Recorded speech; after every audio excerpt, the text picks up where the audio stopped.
আসসালামু আলাইকুম বিসমিল্লাহির রহমানির রহিম। সবাইকে স্বাগতম আমার চ্যানেলে। এখন ঘড়িতে প্রায় 4টা বেজে গেছে। আমিও রান্নাঘরে চলে আসলাম। পেঁয়াজটা ছুলে নিয়েছি। এখন গরুর গোস্তটা কষিয়ে এনে আজকে আমি গরুর গোস্ত তেহারি রান্না করব আমার ঘরোয়া মশলা দিয়ে। আর এখানে পোস্তদানা আর 2 পদের বাদাম নিয়েছি, এটা পাটায় বেটে নিব। আর এই যে গরুর গোস্ত আর যে পেঁয়াজ ছুলে নিয়েছি, তাহলে পেঁয়াজটা কাটি, তারপরে এই বাদামগুলো বাটা হোক। তারপরে এই যে পেঁয়াজটা কেটে নিতেছি, গরুর গোস্তটাকে বসাই।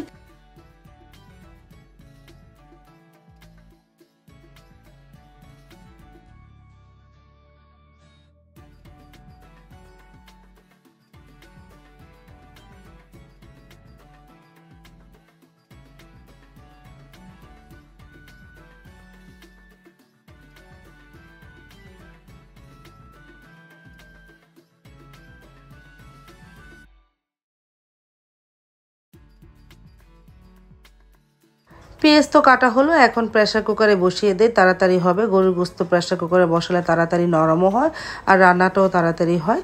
প্রেসার কুকারে পানি ছিল ফেলে দিয়ে এখন তেল দিয়ে দিই, তারপরে পেঁয়াজ কুচি দিয়ে দিব। এটা আমার ছোট্ট প্রেসার কুকার, বড় একটা তো আছে, এখন ছোট একটা কিনেছি। এই প্রেসার কুকারটা, এই প্রেসার কুকারে রান্না করতে ভালোই হয়।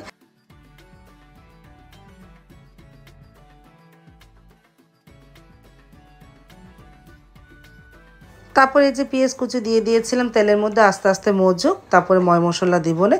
আর এই ফাঁকে আমি শিলপাটায় বাদাম আর পোস্ত দানাগুলো বেটে নিই।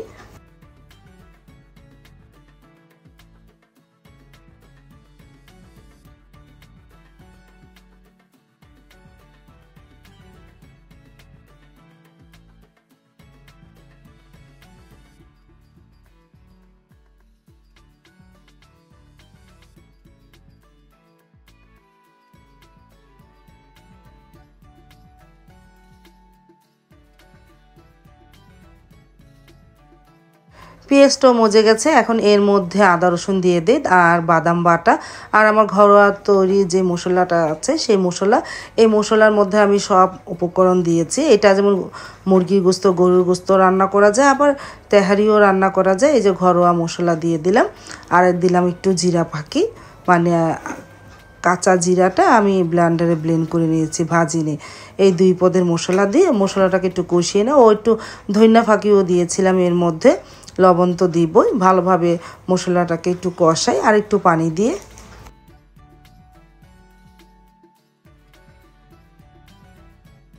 তারপরে তো মশলাটাকে ভালোভাবে কষানো হলো, এখন গরু গোস্তটা দিয়ে দিব। আর আমার কণ্ঠটা একটু অন্যরকম লাগতেছে, কারণ আমার গলাটা একটু বসে গেছে, গলা ব্যথা আজকে একটু কম। গতকালকে তো অনেকটাই গলা ব্যথা ছিল, ঠান্ডা, এই জন্য কণ্ঠটা একটু এরকম লাগতেছে।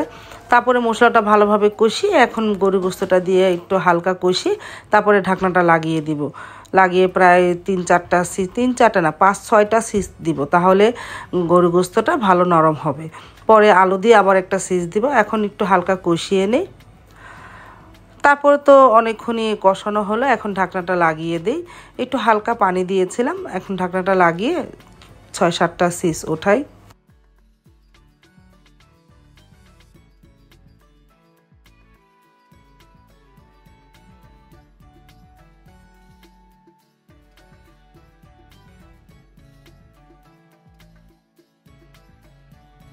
আর এই ফাঁকে আমি একটু বাইরে যাই, কাপড় চোপড়গুলো নিয়ে আসি। রোদ্রে তো শুটকি হয়ে গেছে, যে রৌদ্র ওঠে চৈত মাসের, অনেক রৌদ্র ওঠে, কাপড়গুলো তো অনেক শুকিয়ে যায়। এই রৌদ্রের মধ্যে তখন আর বেরোতে মন চায় না। তারপরে যে এখন আসরে আজান দিয়ে দিয়েছে, কাপড় চোপড় ঘরে এনে তারপরে নামাজে দাঁড়িয়ে যাব। আর ওদিকে একটু বেগুন গাছে বেগুনগুলিও দেখলাম। একটা বেগুন মাশাআল্লাহ অনেকটাই বড় হয়েছে, সেদিন একটা ছিঁড়ে এনে খেয়েছে, আবারও আরেকটা বড় হয়েছে। প্রায় 7টা সিস হওয়ার পর জালটা নিভিয়ে দিয়েছিলাম। নামাজ পড়ে আবারও রান্নাঘরে চলে আসলাম। গরুর গোস্তটা প্রায় হয়ে গেছে, এখন আলু দিয়ে আর কাঁচামরিচ দিয়ে আরও 2টা সিস উঠাবো, তারপর জালটা নিভিয়ে দিব। তারপরে পোলাওটা বসিয়ে দিব, মানে গরুর গোস্ত তেহারি আমার ঘরোয়া মশলা দিয়ে। আর আমার ঘরোয়া মশলা বলতে আমি ইউটিউব থেকে এই মশলা রেসিপিটা পেয়েছি। তোমরা তেহারি মশলা রেসিপি ইউটিউবে সার্চ দিলেই পাবা, ওখান থেকে আমি এই মশলাটা তৈরি করেছি। তোমাদের আর রেসিপিটা কি দিব ঘরোয়া মশলার।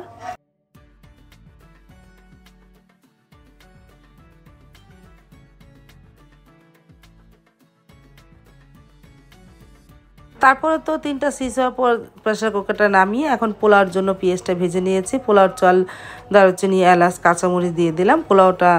চালটা একটু ভেজে নিই, তারপরে পরিমাণ মতন পানি দিব।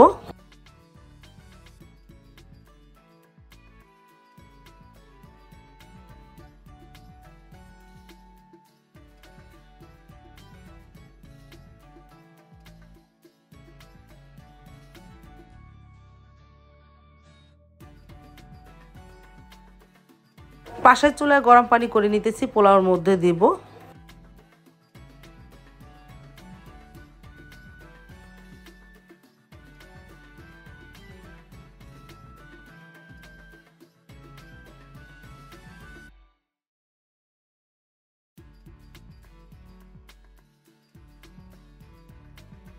পোলাও চালটা তো অনেকক্ষণ ভেজে নিলাম, এখন পরিমাণ মতন পানি দিয়ে দিই। আর এই যে গরুর গোস্তটা ঢাকনাটা খুলে ফেলেছি, এখন পরিমাণ মতন পানি দিই।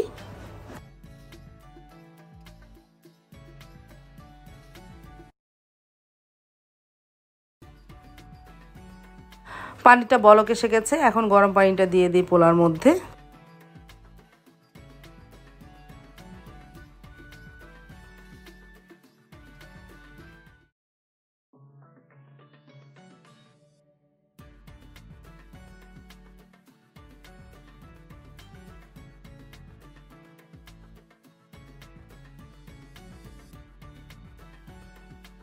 আর দিয়ে দিলাম একটু গুঁড়া দুধ। গুঁড়া দুধ দিলে তো পোলাওটা অনেকটা ঝরঝরা হয়। যেহেতু তেহারি রান্না করব, গোস্তের মধ্যে যখন দুধ দিয়ে নিই, এই পোলাওর মধ্যে একটু দুধ দিয়ে দিলাম।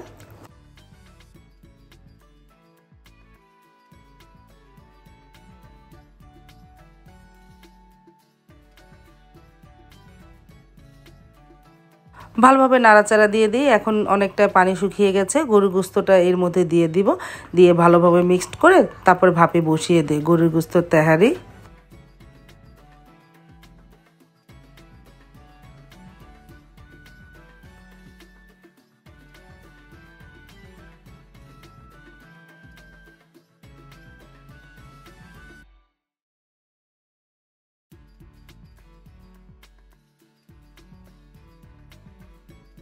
প্রায় অনেকটাই পানি শুকিয়ে গেছে, এখন ভাপে বসিয়ে দেই নিচে একটা তাওয়া দিয়ে।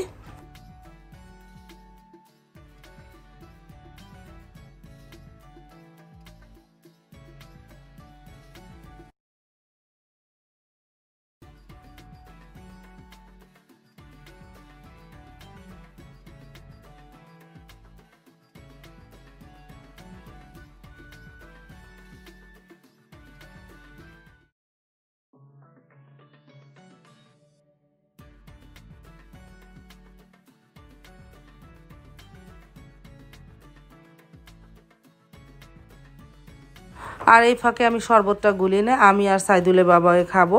আমি 1 চামচ চিনি দিব আর সাইদুলের বাবাকে 3 চামচ দিলাম। এর মধ্যে ট্যাং দিব আর দিব তুকমা দানা আর চিয়া সিড ভিজাবো। সাবা সারা ওরা খাবে না শরবত।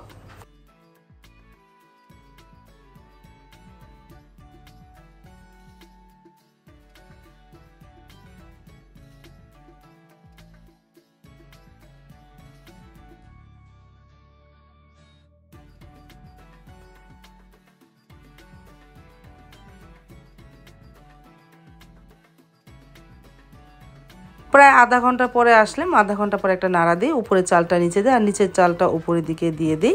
আবারও ভাপিয়ে বসিয়ে দিই প্রায় 15-20 মিনিট।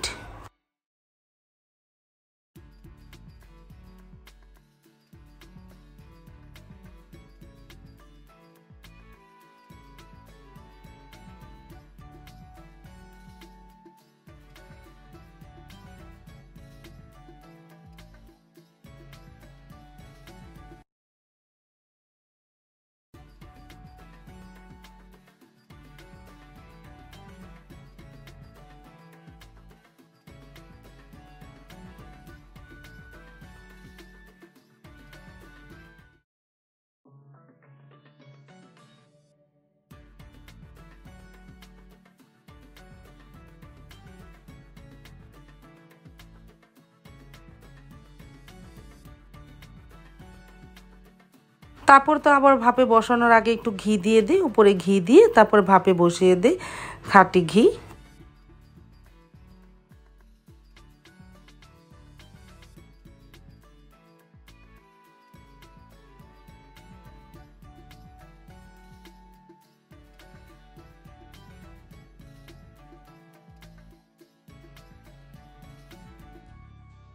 আর পাশের চুলায় পেঁয়াজু ভেজে নিয়ে সাইদুলের বাবা মুড়ি মাখা খাবে, সে ইফতারির সময় তেহারি খাবে না। তারপরে আমি মনে করলাম তার জন্য পেঁয়াজু ভাজি, সে বলতেছে অল্প তেলে পেঁয়াজু ভাজার জন্য, অল্প তেলে পেঁয়াজু ভাজতেছি তার জন্য। আর ছোলা ভুনা আর আলুর চপ আর বেগুনি ভাজবো না, সেই শুধু মুড়ি মাখা খাবে।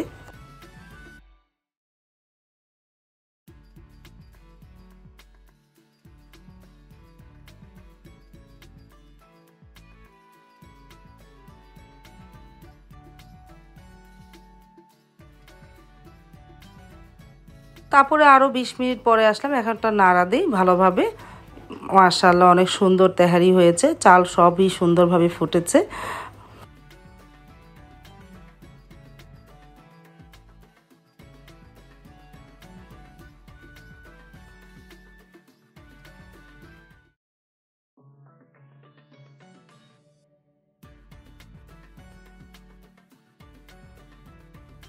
তারপর তো সাইদুল বাবা চলে আসলো, আসার পরে ইফতারিটা নিয়ে টেবিলে চলে আসলাম। এই যে সালাদ করেছি তেহারির জন্য, এই যে তেহারি রান্না হয়েছে, মাশাআল্লাহ কালারটা অনেক সুন্দর এসেছে।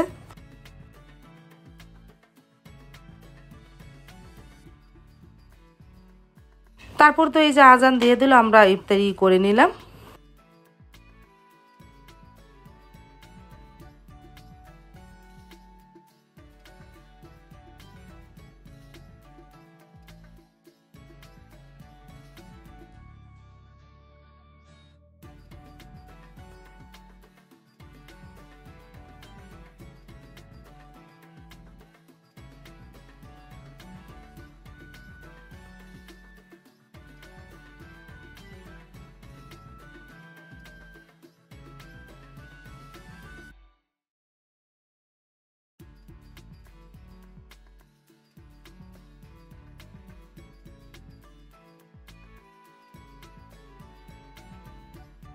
আর এই যে সাবা সারা তেহারি খেয়ে নিতেছে, আলহামদুলিল্লাহ বলে অনেক মজা হয়েছিল। ওরা খেয়ে নিল, আমি নামাজ পড়ে এসে খাবো। সাইদুলের বাবা বলতেছে সে নামাজ পড়ে এসে মুড়ি খাবে। তারপরে তো আমিও খেতে বসে পড়লাম। সাইদুলের বাবা একটু তেহারি খেয়ে চলে যাচ্ছে দোকানে, সে এখন মুড়ি মাখা খাবে না, বলতেছে রাতে এসে মুড়ি মাখা খাবে। তারপরে সাইদুলের বাবা খাওয়া হয়ে গেল, আমি খেতে বসে পড়লাম। আলহামদুলিল্লাহ অনেক মজা হয়েছিল তেহারিটা।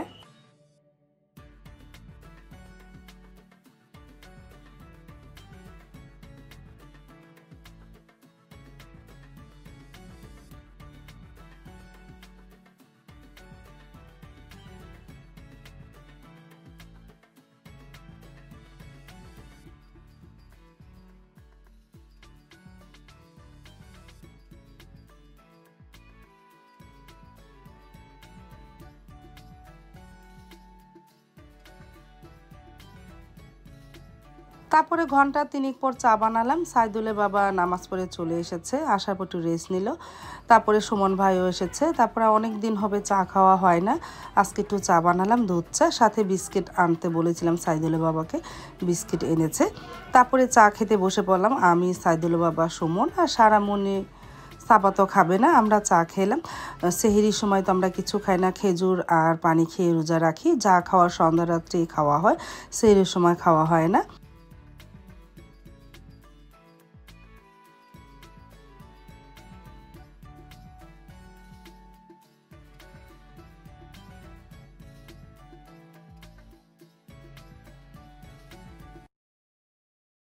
আজ তাহলে এ পর্যন্ত, দেখা হবে আগামীকালকে নতুন আরেকটা ব্লগ নিয়ে। আল্লাহ হাফেজ, আসসালামু আলাইকুম।